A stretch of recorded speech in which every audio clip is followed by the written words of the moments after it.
Hello guys, welcome back to the channel. So आज हम static method पढ़ने जा रहे हैं। स्टैटिक वेरिएबल्स हम पढ़ चुके हैं पिछली लास्ट 2 वीडियोस के अंदर। ठीक है। सो स्टैटिक मेथड पढ़ने से पहले हम एक काम करते हैं। पहले मैं आपको बता देता हूँ, ये स्टूडेंट क्लास है जो हमने पिछली क्लास में भी देखी थी। इसके ये 3 एट्रीब्यूट्स हैं जिनको हम इंस्टेंस वेरिएबल बोलते हैं। ये मैंने एक स्टैटिक वेरिएबल लिया है जो बेसिकली मॉनिटर करेगा टोटल नंबर ऑफ स्टूडेंट्स।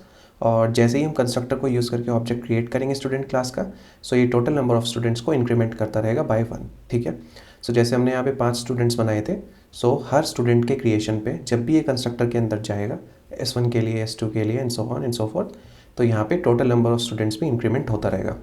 सो अगर हमें ये प्रिंट कराना है तो हमने क्लास नेम को यूज़ किया स्टूडेंट को, क्योंकि स्टूडेंट क्लास का ये स्टैटिक वेरिएबल है, राइट। और उसको यूज़ करके हमने student dot total number of students यहाँ पे प्रिंट कराया है। तो ये एक्चुअली में 5 इसका आंसर आना चाहिए। चलो एक बार रन करके देख लेते हैं। तो मैंने रन किया और उसने प्रिंट कराया टोटल नंबर ऑफ स्टूडेंट्स 5। ठीक है। चलो अब हम बात करते हैं मेथड्स की।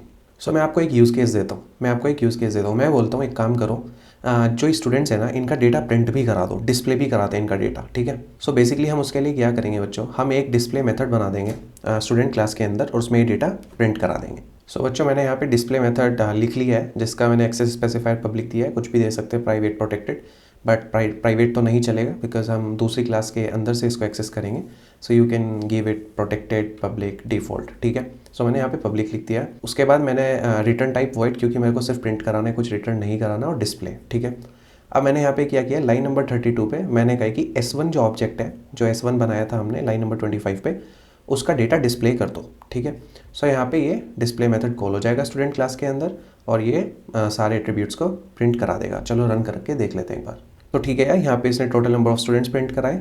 ठीक है। और यहाँ पे इसने रोल नंबर 21, नेम ही ना स्टैंडर्ड 8, जो भी स्टूडेंट S1 का डिटेल्स थी वो इसने यहाँ पे लाइन नंबर 32 पे डिस्प्ले मेथड कॉल करके इस तरह प्रिंट करा दी। अच्छा, ये आप शायद पहली बार देख रहे होंगे काफ़ी बच्चे इसमें से। देखो ये एक बहुत मज़ेदार चीज़ दिखाता हूँ। system.out.println में आपने जैसे यहाँ पे रोल नंबर लिखा, उसके बाद ये \n लगाया, ठीक है, जस्ट नेम से पहले। तो \n क्या काम करता है बच्चों, ये नेक्स्ट लाइन में ले जाता है चीज़ों को। ठीक है, जो भी आपको प्रिंट कराना है। सो जब रोल नंबर जैसे ही आपने 21 यहाँ पे प्रिंट करा दिया, सो उसके बाद \n का मतलब है कि अब नेक्स्ट लाइन पे चले जाओ। तो नेक्स्ट लाइन पे नेम आया, फिर स्टैंडर्ड से जस्ट पहले \n मतलब नेक्स्ट लाइन।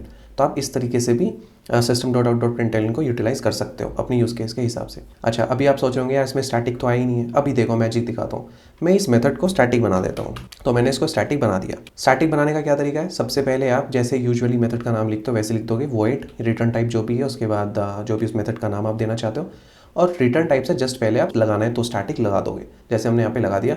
और जो एक्सेस स्पेसिफायर होते हैं वो हमेशा शुरुआत में आते हैं। ठीक है। सो से स्टार्ट हुआ, फिर स्टैटिक, और फिर इस तरीके से जैसे हम लिखते हैं। अब देखो इसने यहाँ पे रेड कर दिया है। बेसिकली ये कहना चाह रहा है कि यार आप रोल नंबर, नेम और स्टैंडर्ड को एक्सेस नहीं कर सकते। क्यों नहीं कर सकते, क्या प्रॉब्लम है? प्रॉब्लम यही है जो हमने पिछली क्लास में पढ़ी थी कि यार स्टैटिक जो होता है ना, वो बेसिकली क्या करता है, चीज़ों को ऑब्जेक्ट इंडिपेंडेंट बना देता है। वो चीज़ें फिर ऑब्जेक्ट पे डिपेंड नहीं करती, वो क्लास पे डिपेंड करती हैं। बेसिकली डायरेक्ट क्लास का पार्ट होती है। सो आप इस डिस्प्ले मेथड को ऑब्जेक्ट से एक्सेस भले ही कर सकते हो, जैसे हम वेरिएबल्स को एक्सेस कर पा रहे थे ऑब्जेक्ट से, सिमिलरली आप ऑब्जेक्ट से स्टैटिक मेथड को भी एक्सेस कर सकते हो। बट यार प्रॉब्लम ये है कि ये स्टैटिक मेथड ये कहता है कि मुझे तो इंस्टेंस वेरिएबल्स का डिटेल से कोई लेना देना ही नहीं है ना भाई। मुझे नहीं पता तुम किसके रोल नंबर की बात कर रहे हो, मुझे नहीं पता किसका नेम है, किसका स्टैंडर्ड है, क्योंकि मैं तो स्टूडेंट क्लास सीधे सीधे स्टूडेंट से डील करता हूँ, मैं ऑब्जेक्ट से डील ही नहीं करता। सो इसलिए आप अगर ऐसा कुछ भी लिखोगे तो ये काम नहीं करेगा, ये एरर दे देगा, जैसे इसने यहाँ पे दे दी है। राइट, सब कुछ रेड में आ गया। देखो, non static field name can not be reference from a static context. ये कहना चाह रहा है कि आपका मेथड तो स्टैटिक है और जो आप ये वेरिएबल्स एक्सेस कर रहे हो ये नॉन स्टैटिक वेरिएबल्स हैं, तो ये तो नहीं हो पाएगा, because these variables, these are instance variables and these are totally object dependent। ठीक है। लेकिन जो स्टैटिक मेथड है वो बच्चों स्टूडेंट ऑब्जेक्ट पे डिपेंड नहीं करता, वो स्टूडेंट के नाम से एक्सेस होगा, जैसे हमने यहाँ पे ये वेरिएबल एक्सेस किया था स्टूडेंट से। ठीक है। सो ये तो नहीं काम करेगा, तो इस स्टैटिक को हटा देते हैं। ठीक है। ओके, तो एक कैसे एग्जाम्पल दो सर स्टैटिक का, तो देते हैं एग्जाम्पल। देखो मैंने यहाँ पे लिया वॉइड, अब मैं बोलता हूँ increment total number of students. ठीक है। तो मैं उसको शॉर्ट में इंक्रीमेंट ही बोल देता हूँ। अब देखो मैं इसमें क्या कर रहा हूँ, मैं लाइन नंबर 12 से ये यहाँ से लाइन रिमूव करता हूँ और मैं यहाँ पे 23 के अंदर ये पेस्ट कर देता हूँ। देखो ये स्टैटिक नहीं है, नॉर्मल है, राइट, बट इसमें स्टैटिक एक्सेस हो पा रहा है, इसमें तो एरर नहीं आया। वो इसलिए नहीं आया बिकॉज कोई भी ऑब्जेक्ट आएगा वो इसको एक्सेस कर सकता है, ये हमने पिछली क्लास में पढ़ा है, राइट। ऑब्जेक्ट तो एक्सेस कर सकता है ना, बट अगर मान लो S1 इसकी कुछ वैल्यू चेंज करता है, S1 कोई भी वैल्यू चेंज करता है तो वही S2 को दिखेगी, ये हम पढ़ चुके हैं। तो उसमें प्रॉब्लम नहीं है, उल्टा होने में प्रॉब्लम है कि अगर मैं इसको स्टैटिक बना दूंगा तो फिर ये जो इंस्टेंस वेरिएबल्स है ये नहीं वो रीड कर पाएगा। लेकिन नॉन स्टैटिक में से, नॉन स्टैटिक मेथड के अंदर से मैं स्टैटिक वेरिएबल्स को एक्सेस कर सकता हूँ, ठीक है, इसमें कोई डाउट नहीं होना चाहिए। क्यों है ऐसा? क्योंकि ये जो डिस्प्ले मेथड है इसको कौन एक्सेस कर रहा है? इसको कर रहा है ऑब्जेक्ट। तो S1 ने कॉल किया, S1 ने कहा डिस्प्ले कॉल कर दो, और S1 ने कहा कि मेरी जितनी भी डिटेल्स है वो प्रिंट कर दो, मेरा जो भी डेटा है। तो S1 से डिस्प्ले कॉल हुआ और S1 की डेटा प्रिंट हो गया। जिसको ये समझ में आने में प्रॉब्लम हो रही है, मैं हाईली रिकमेंड करूंगा जाके दिस कीवर्ड वाला जो ट्यूटोरियल है वो जरूर देखो, ठीक है, सारी चीज़ें क्लियर हो जाएंगी। अब ये इंक्रीमेंट में मैं क्या करता हूँ, इसको मैं स्टैटिक बना देता हूँ बच्चों, ठीक है, और इसका एक्सेस स्पेसिफाई बाय डिफॉल्ट हो गया, ठीक है। तो देखो अब इसमें एरर नहीं आई है। क्यों नहीं आई है? क्योंकि ये जो स्टैटिक मेथड है बच्चों, इसके अंदर मैंने जो लाइन नंबर 23 पे जो वेरिएबल एक्सेस किया है वो भी स्टैटिक ही है, वो भी स्टैटिक ही है। सो स्टैटिक मेथड के अंदर से आप स्टैटिक वेरिएबल ईजिली एक्सेस कर सकते हो। अब देखो मैं यहाँ पे क्या करूँगा, मैं यहाँ पे बोलूँगा इंक्रीमेंट। तो बेसिकली मैंने क्या किया, मैंने यहाँ पे इंक्रीमेंट मेथड के थ्रू इस total number of students variable को जो कि स्टैटिक है उसकी वैल्यू को इंक्रीमेंट कर दिया, ठीक है, कोई दिक्कत नहीं है, कोई डाउट नहीं है यहाँ तक। अच्छा, सो अब क्या है कि अच्छा भैया एक बात बताओ, अगर हम इसको स्टैटिक बना दें तो क्या कोई भी तरीका नहीं है कि हम रोल नंबर नेम स्टैंडर्ड को एक्सेस कर पाएंगे? तरीका है तरीका दिखाता हूँ। देखो यहाँ पे मैंने क्या किया, मैंने एक मेथड बनाया वो है डिस्प्ले, उसको स्टैटिक कर दिया, बट इस बार मैंने ये स्टूडेंट ऑब्जेक्ट या रेफरेंस इस पास कर दिया है, ठीक है, उसकी कॉपी, बेसिकली जो भी हम नीचे से पास करेंगे उसका कॉपी यहाँ पे आता है, ठीक है, ये सब हम पढ़ चुके हैं। सो स्टूडेंट ऐसा आया, अब हमने एस को यूज़ करके इसका रोल नंबर, इसका नेम और इसका स्टैंडर्ड एक्सेस किया है, राइट, इसका स्टैंडर्ड एक्सेस किया, देखो, ठीक है। सो इसमें हमने बोल दिया है एक्सप्लिसिटली कि भाई इस वाले स्टूडेंट की बात हो रही है जो डिस्प्ले मेथड के अंदर आया लाइन नंबर 26 पे, ठीक है। तो उसको पता चल गया कि हाँ okay, S dot roll number, S dot name. अब देखो, अब अगर आप यहाँ से स्टूडेंट डॉट डिस्प्ले कॉल करोगे और इसके अंदर अब S1 अगर आप भेज रहे हो तो आप एक्सप्लिसिटली भेज रहे हो, आप अलग से भेज रहे हो कि इस स्टूडेंट का डेटा प्रिंट कराना है, यही भेजा है आपने S1। तो ये वाला मेथड कॉल होगा और अब रन करते हैं, देखो तो बच्चों डेटा प्रिंट हो गया, ठीक है, डेटा प्रिंट हो गया, ठीक है। आई होप चीज़ें समझ में आ रही हैं, किसी को कोई प्रॉब्लम नहीं हो रही है अभी तक, ठीक है।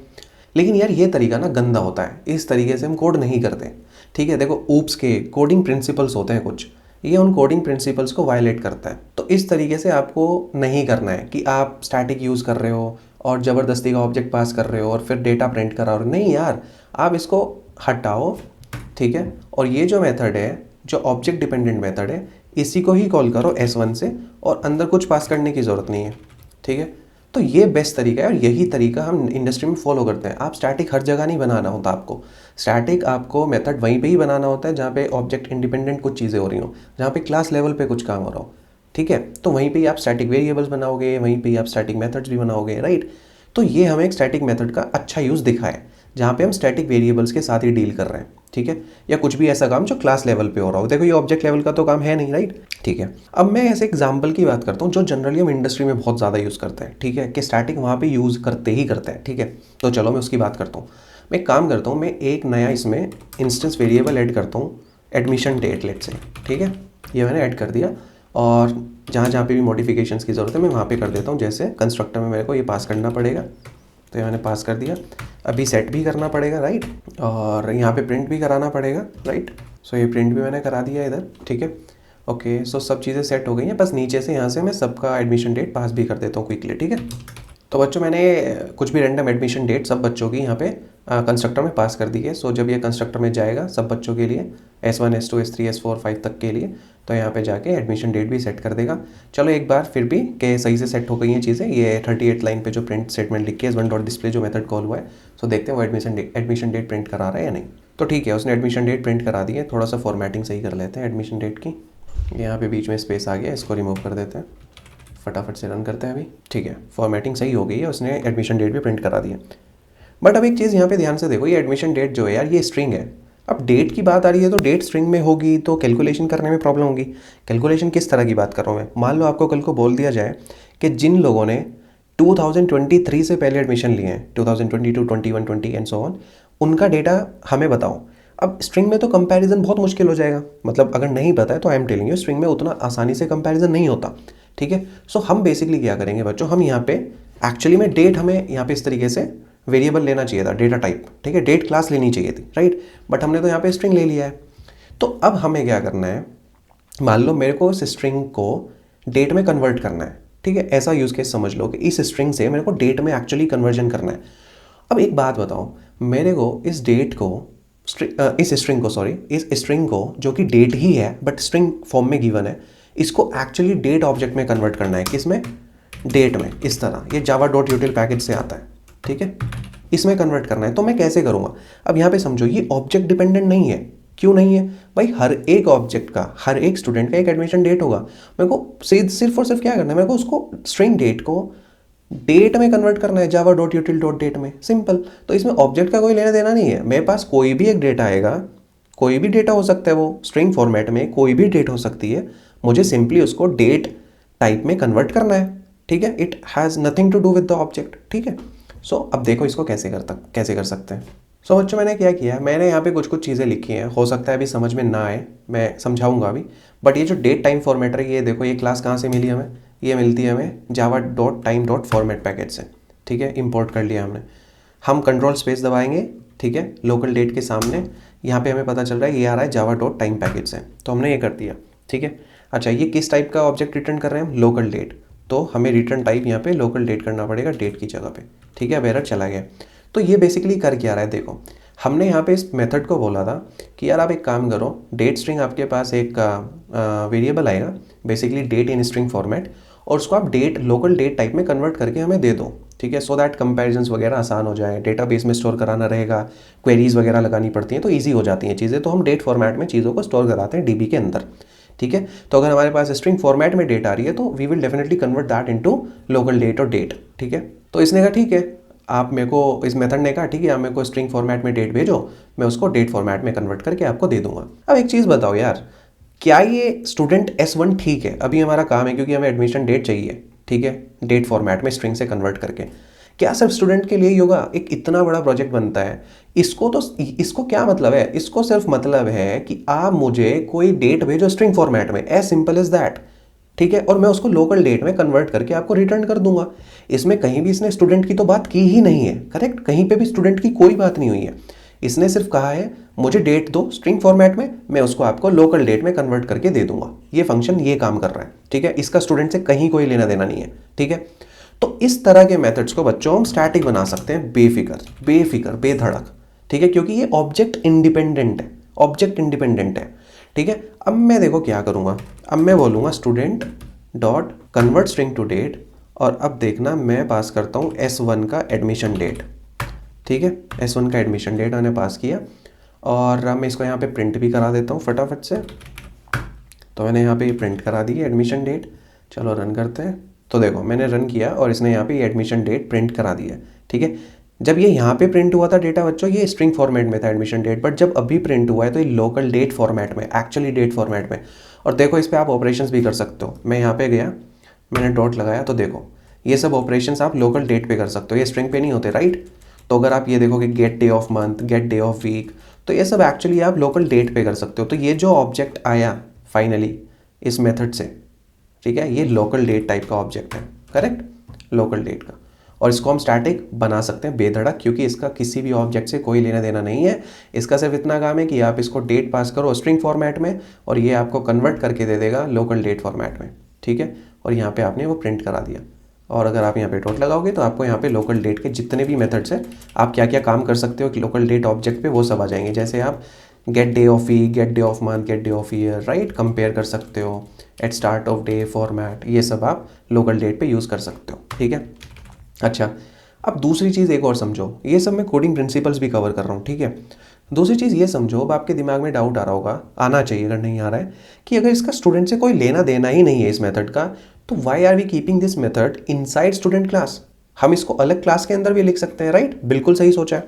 तो ऐसे मेथड्स को बच्चों जनरली हम एक अलग क्लास ही बना लेते हैं, इनको काइंड ऑफ ये यूटिलिटी मेथड्स है, राइट, ये यूटिलिटी मेथड्स है। तो मैं लेट से एक क्लास बना लेता हूँ, अभी के लिए मैं इसका नाम यूटिलिटी रख देता हूँ, ठीक है, और इसके अंदर ये मेथड कॉपी पेस्ट कर देता हूँ, ठीक है। ये यूटिलिटी ही है ना, कि भैया मुझे कोई भी डेट भेजो स्ट्रिंग फॉर्मेट में, मैं उसको लोकल डेट में कन्वर्ट कर दूंगा। तो आप यहाँ पे क्या बोलोगे, utility dot convert string to date, और अब देखते हैं, देखो अभी भी ये सही चलेगा।